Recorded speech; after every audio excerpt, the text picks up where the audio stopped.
नमस्कार, मैं पूजा। बिहार न्यूज में आपका स्वागत है। आज है 18 मार्च, दिन बुधवार। खबरों की ओर बढ़ने से पहले अब डालते हैं एक नजर आज की सुर्खियों पर। चैत्र अमावस्या पर जरूर करें ये शुभ कार्य। 18 मार्च सुबह 8:25 पर होगा प्रारंभ। पितृतर्पण और दान के लिए माना गया है अधिक शुभ।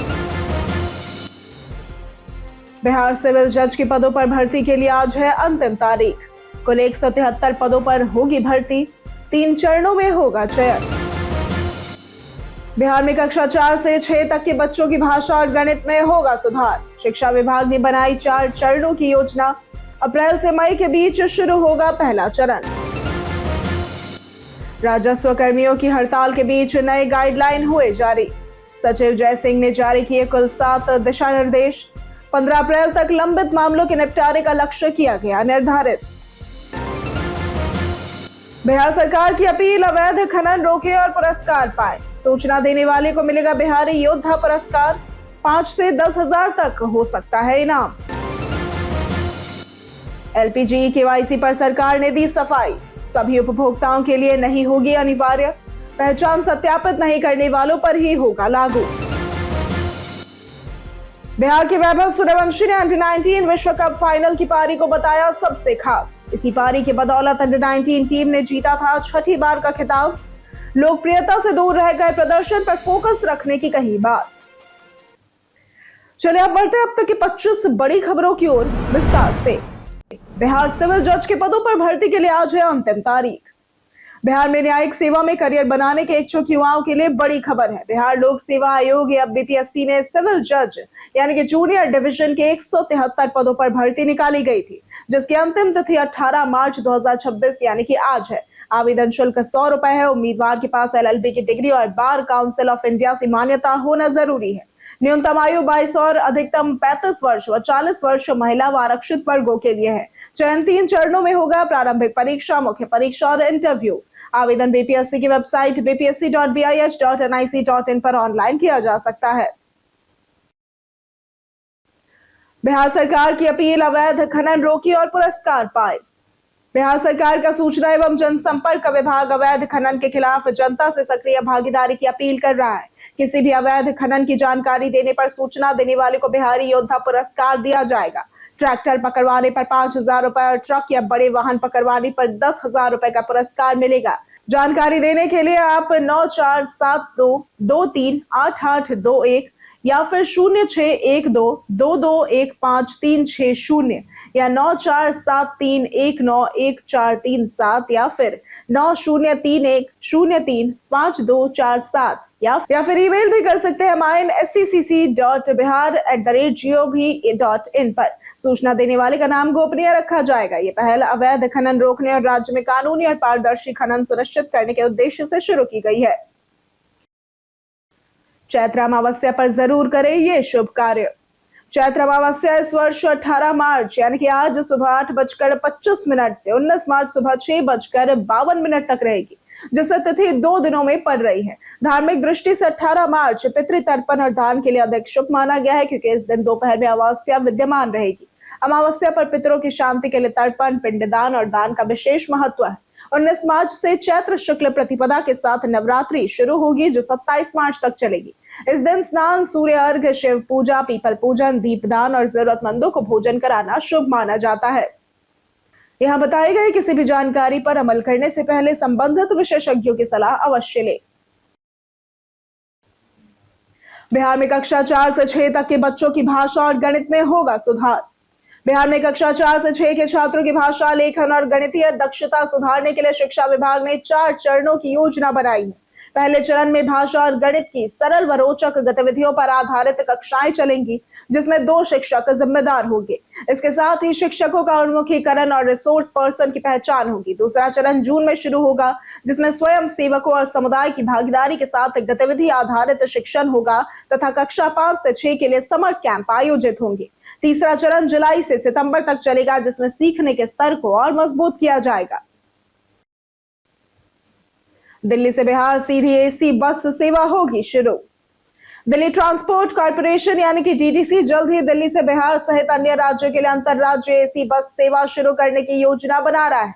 परिवहन मंत्री पंकज कुमार सिंह के अनुसार 17 रूटों पर लगभग 50 इको फ्रेंडली बसें चलाई जाएंगी, जिनमें 40 से 55 यात्री सफर कर सकेंगे। इससे ट्रेनों की भीड़ और लंबा इंतजार कम होगा और इसके साथ ही वैष्णो देवी, खाटू श्याम जी टेम्पल और अयोध्या जैसी धार्मिक स्थलों के लिए भी सीधी बस सेवा शुरू करने की योजना बनाई गई है। राजस्व कर्मियों की हड़ताल के बीच नए गाइडलाइन हुए जारी।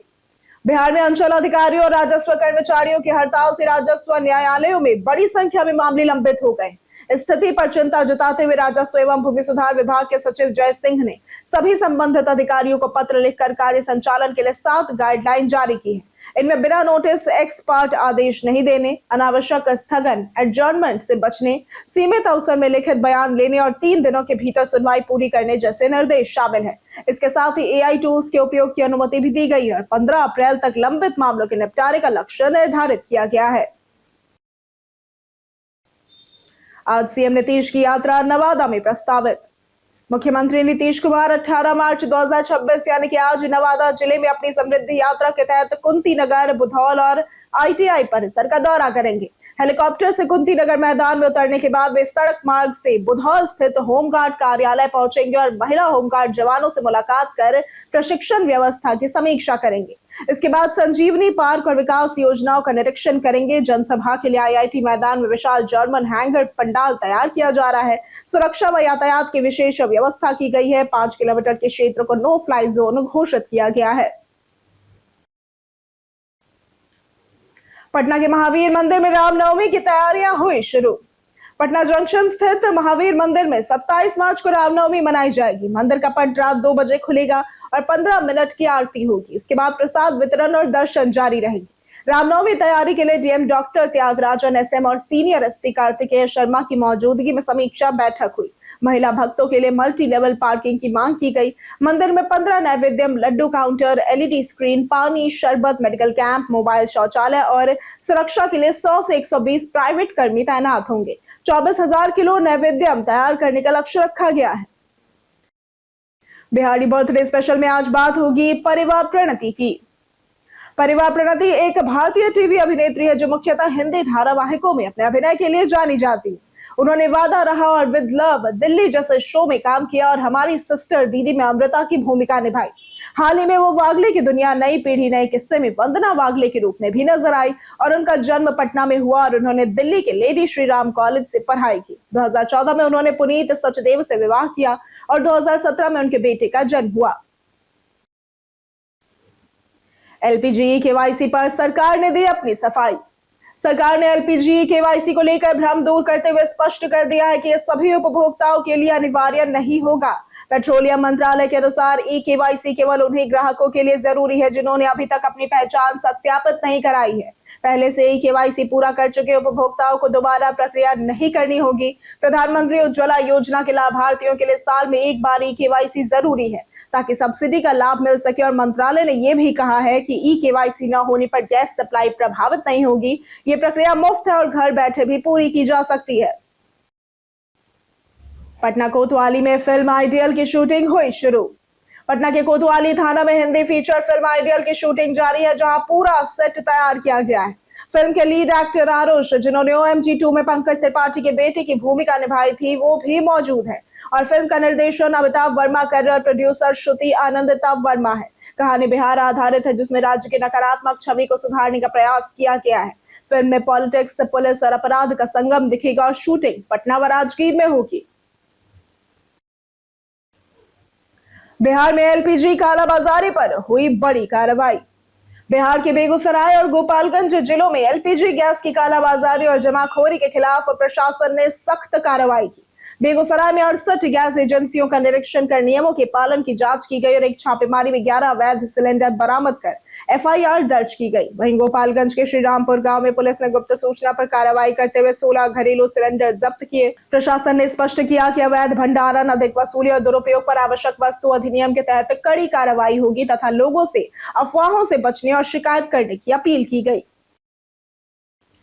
पंचायत भवन निर्माण में आ रही समस्याओं की रिपोर्ट अब होगी तैयार। पंचायती राज मंत्री दीपक प्रकाश ने स्थानीय क्षेत्र अभियंता संगठन और भवन निर्माण विभाग के साथ राज्य स्तरीय समीक्षा बैठक की।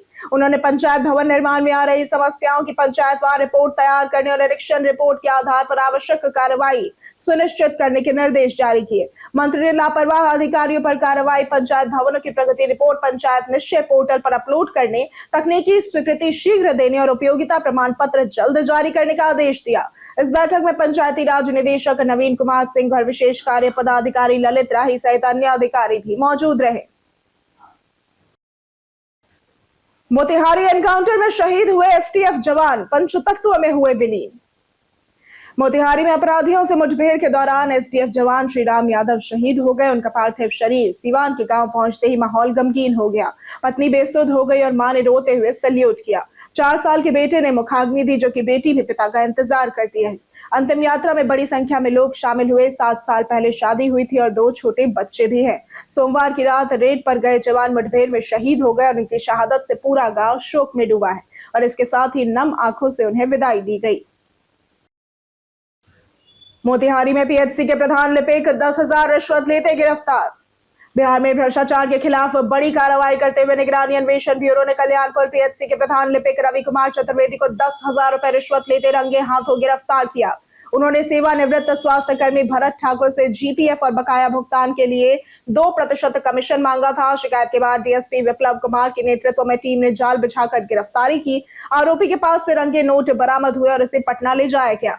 घटना के बाद विभाग में हड़कंप है और लोगों में आक्रोश के साथ भ्रष्ट कर्मचारियों में भय का माहौल बना हुआ है। गया जंक्शन जल्द वर्ल्ड क्लास स्टेशन के रूप में होगा तैयार। गया जंक्शन का करीब 300 करोड़ रुपए की लागत से आधुनिकीकरण अंतिम चरण में और जून तक इसका नया रूप सामने आ सकता है। धार्मिक महत्व वाले महाबोधि मंदिर, विष्णुपद मंदिर और फल्गु नदी के कारण यहाँ यात्रियों की संख्या बढ़ती है।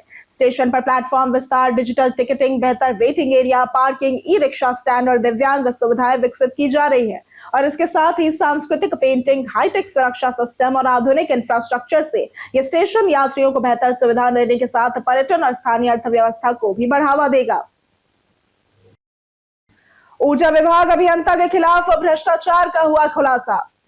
आर्थिक अपराध इकाई ने जयनगर के ऊर्जा विभाग के कार्यपालक अभियंता मनोज कुमार रजक और उनके भाई संजय रजक के खिलाफ आय से अधिक संपत्ति अर्जित करने का मामला दर्ज किया। 17 मार्च को मनोज से जुड़े 7 ठिकानों पर छापेमारी हुई, जिसमें दरभंगा, जयनगर, निर्मली, सुपौल में 17 भूमि दस्तावेज, 2 वाहन स्कॉर्पियो व स्विफ्ट डिजायर, नगद 1,05,000 और बैंक जमा राशि 4,25,000 बरामद हुई। मनोज ने अपने भाई के नाम एचपी गैस एजेंसी चलाई और सरकारी गाड़ियों का गलत इस्तेमाल किया। नेपाल में गैर कानूनी विवाह हेतु घर निर्माण और दरभंगा में पेट्रोल पंप के लिए जमीन दस्तावेज भी बरामद हुए। पटना के पैजावा में अवैध लॉटरी का हुआ खुलासा। पटना के बाईपास थाना क्षेत्र के पैजावा इलाके में एसटीएफ और पटना पुलिस की संयुक्त छापेमारी में एक प्रिंटिंग प्रेस पर छापा मारा गया, जहां बड़े पैमाने पर अवैध लॉटरी का कारोबार चल रहा था। मौके से करोड़ों रुपए मूल्य की लॉटरी बरामद हुई, जो बिहार के साथ साथ अन्य राज्यों में भी सप्लाई की जा रही थी। पुलिस इसे संगठित गिरोह मान रही है और छापेमारी में 18 लोगों को हिरासत में लिया गया है और उनसे पूछताछ जारी है। प्रेस को सील कर दिया गया है और पुलिस लॉटरी के नेटवर्क और मुख्य सरगना तक पहुंचने की कोशिश कर रही है। जाने आज कैसा रहेगा बिहार के मौसम का मिजाज। पटना मौसम विज्ञान केंद्र के अनुसार बिहार में 20 से 22 मार्च के बीच मौसम बदलने वाला है और इस दौरान अधिकांश जिलों में तेज हवा, मेघ गर्जन और हल्की से मध्यम बारिश की संभावना है, इसलिए येलो अलर्ट जारी किया गया है। हवा की रफ्तार आज 30 से 50 किलोमीटर प्रति घंटे तक पहुंच सकती है और बिजली गिरने का खतरा भी रहेगा। हालांकि 20 मार्च तक दक्षिण और दक्षिण पश्चिम जिलों में कोई बड़ी चेतावनी नहीं है और पटना में तापमान 32 से 35 डिग्री सेल्सियस और रात में 20 से 22 डिग्री सेल्सियस रहने का अनुमान है, जबकि 21 मार्च को बारिश संभव है। गर्मी के सीजन में एसी के इस्तेमाल से पहले सर्विसिंग है जरूरी। मार्च की शुरुआत के साथ ही गर्मी बढ़ने पर एसी का उपयोग शुरू हो जाता है, लेकिन बिना सर्विसिंग के चलाने से कूलिंग कम और बिजली बिल ज्यादा हो सकता है। बेहतर प्रदर्शन के लिए सीजन से पहले एसी की देखभाल जरूरी है। गैस प्रेशर और लीकेज चेक कराना चाहिए, क्योंकि गैस कम होने पर कूलिंग प्रभावित होती है। ड्रेन पाइप और वाटर आउटलेट की सफाई जरूरी है ताकि पानी लीकेज ना हो और इसके साथ ही आउटडोर यूनिट की डीप क्लीनिंग भी जरूरी है, क्योंकि धूल जमा होने से एयर फ्लो और कूलिंग पर असर पड़ता है। सही सर्विसिंग से एसी लंबे समय तक बेहतर चलता है। 22 मार्च को केसी त्यागी करेंगे नई राजनीतिक रणनीति का खुलासा। वरिष्ठ नेता केसी त्यागी ने जदयू से अपना नाता तोड़ दिया है और सदस्यता रिन्यू नहीं करवाई। उन्होंने पीटीआई से कहा कि वो पार्टी छोड़ चुके और जल्द ही सभी संबंधित लोगों से परामर्श करके अपने आगे की रणनीति तय करेंगे। 22 मार्च 2026 को एक बैठक में वे अपनी रणनीति पर खुलासा करेंगे। केसी त्यागी ने दलित, किसान और कृषि श्रमिकों सहित वंचित वर्गों के हितों के प्रति अपनी प्रतिबद्धता जताई और उन्होंने नीतीश कुमार के प्रति अपने व्यक्तिगत सम्मान को बनाए रखा और कहा कि वे चौधरी चरण सिंह, डॉक्टर राम मनोहर लोहिया और कर्पूरी ठाकुर के विचारों से प्रेरित रहेंगे। बिहार के वैभव सूर्यवंशी ने अंडर-19 विश्व कप फाइनल की पारी को बताया सबसे खास। बिहार के वैभव सूर्यवंशी ने अंडर-19 विश्व कप फाइनल में इंग्लैंड अंडर-19 टीम के खिलाफ 80 गेंदों में 175 रन की शानदार पारी को अपने करियर का सबसे यादगार क्षण बताया। इस पारी के बदौलत भारत अंडर-19 टीम ने छठी बार खिताब जीता और राजस्थान रॉयल्स की जर्सी लॉन्च के दौरान उन्होंने कहा कि वो सिर्फ अपनी प्रक्रिया और टीम की जीत में योगदान पर ध्यान दे रहे हैं। उन्होंने लोकप्रियता से दूर रहकर प्रदर्शन पर फोकस रखने की बात कही। कार्यक्रम में रविंद्र जडेजा भी मौजूद थे। कई कारणों से दर्ज है भारत के इतिहास में आज की तारीख। 2000 में आज के दिन माना पटेल का जन्म हुआ था। ये ओलंपिक में क्वालिफाई करने वाली पहली भारतीय महिला तैराक है। 1914 में गुरबख्श सिंह ढिल्लो का जन्म हुआ था। ये आजाद हिंद फौज के अधिकारी थे। 1938 में शशि कपूर का जन्म हुआ था। यह हिंदी सिनेमा जगत के प्रसिद्ध अभिनेताओं में से एक थे। 1965 में अजय का निधन हुआ था। ये एक जाने माने लेखक थे। 2000 में राजकुमारी दुबे का निधन हुआ था। यह हिंदी सिनेमा की जानी मानी गायिका थी। छोटे व्यापारियों को FSSAI की ओर से मिली राहत। खाने पीने के कारोबार करने वाले छोटे व्यापारियों को अब रजिस्ट्रेशन में राहत मिलेगी। सरकार ने FSSAI के बेसिक रजिस्ट्रेशन के लिए टर्नओवर सीमा 12 लाख रुपए से बढ़ाकर 1.5 करोड़ रुपए कर दी है, जो 1 अप्रैल 2026 से लागू होगी। अब 1.5 करोड़ तक के कारोबार वाले व्यवसायियों को सिर्फ बेसिक रजिस्ट्रेशन लेना होगा। 1.5 करोड़ से 50 करोड़ तक के कारोबारियों को राज्य स्तर का लाइसेंस और 50 करोड़ से अधिक के व्यवसायियों को केंद्रीय लाइसेंस लेना अनिवार्य होगा। स्ट्रीट वेंडर्स को भी अलग FSSAI रजिस्ट्रेशन से राहत मिलेगी यदि वे नगर निगम या टाउन वेंडिंग समिति में पहले से रजिस्टर्ड है। यूपीएससी ने अभ्यर्थियों के लिए सोशल मीडिया एडवाइजरी की जारी। यूपीएससी ने 2025 में चयनित उम्मीदवारों के लिए सोशल मीडिया आचरण पर सख्त एडवाइजरी जारी कर दी है। आयोग ने कहा कि अब उम्मीदवार जिम्मेदार पद का हिस्सा होते हैं, इसलिए उनकी ऑनलाइन गतिविधियां सेवा की छवि को प्रभावित करती हैं। उन्हें आत्म प्रचार, विज्ञापन या ब्रांडिंग से बचना और कोचिंग संस्थानों द्वारा नाम व फोटो के उपयोग से दूरी रखने की सलाह दी गई है। पोस्ट करने से पहले उसके प्रभाव पर विचार करना जरूरी है। यूपीएससी ने अधिकारियों को इन्फ्लुएंसर बनने से भी रोका है और 6 मार्च 2026 को जारी रिजल्ट में 958 उम्मीदवार सफल हुए, जिनमें अनुज अग्निहोत्री ने टॉप किया था। हम प्रतिदिन आपसे 5 ऐसे जरूरी सवाल और उसके जवाब बताएंगे जो कि बीपीएससी, बिहार पुलिस, दारोगा समेत एसएससी जैसे अन्य प्रतियोगी परीक्षाओं में काम आएंगे। सवाल इतिहास, बिहार स्पेशल, विज्ञान, करंट अफेयर्स और भूगोल से रहेंगे। पूछे गए 5 सवालों में आपने कितना सही उत्तर दिया, यह हमें कमेंट करके जरूर बताएं। हमारा पहला सवाल है, जैन धर्म की पवित्र पुस्तक को क्या कहा जाता है? ए सुत्त, बी वेद, सी सूत्र या फिर डी आगम? इसका सही जवाब है डी आगम। हमारा दूसरा सवाल है, अनुपम झील बिहार के किस जिले में स्थित है? ए कैमूर, बी भागलपुर, सी मुंगेर या फिर डी वैशाली? इसका सही जवाब है ए कैमूर। हमारा तीसरा सवाल है, इनमें से किस नाटक को बिहार में नाट्य कला का पुनर्जागरण कहा गया? ए संगम, बी गंगा जमुना, सी आधे अधूरे या फिर डी शकुंतला? इसका सही जवाब है सी आधे अधूरे। हमारा चौथा सवाल है, ग्राम पंचायत स्तर पर ग्रामीण विकास योजनाओं का प्रभारी कौन सा पदाधिकारी है? ए ग्राम कचहरी, बी ग्राम रोजगार सेवक, सी न्याय मित्र या फिर डी विकास मित्र? इसका सही जवाब है डी विकास मित्र। हमारा पांचवा सवाल है, बिहार के किस उद्यान में एशिया का सबसे बड़ा और विश्व का दूसरा सबसे बड़ा गैंडा प्रजनन केंद्र स्थित है? ए संजय गांधी जैविक पार्क, बी बुद्ध स्मृति पार्क, सी अनुग्रह नारायण पार्क या फिर डी सुभाष चंद्र बोस पार्क? इसका सही जवाब है ए संजय गांधी जैविक पार्क।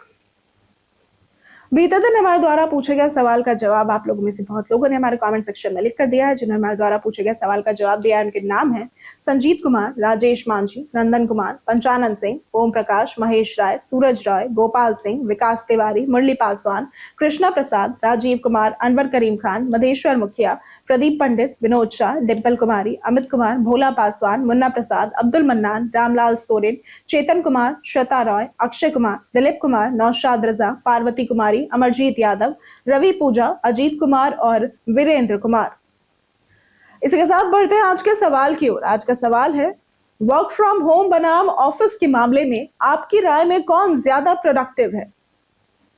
आप अपने जवाब हमें हमारे कमेंट सेक्शन में लिखकर जरूर बताएं। आज के लिए सिर्फ इतना ही। बिहार की तमाम खबरों के साथ बनी रहने के लिए देखते रहें बिहारी न्यूज, और साथ ही अगर आप यूट्यूब चैनल पर देख रहे हैं तो चैनल को सब्सक्राइब करें, और अगर आप फेसबुक पेज पर देख रहे हैं तो लाइक और फॉलो जरूर करें।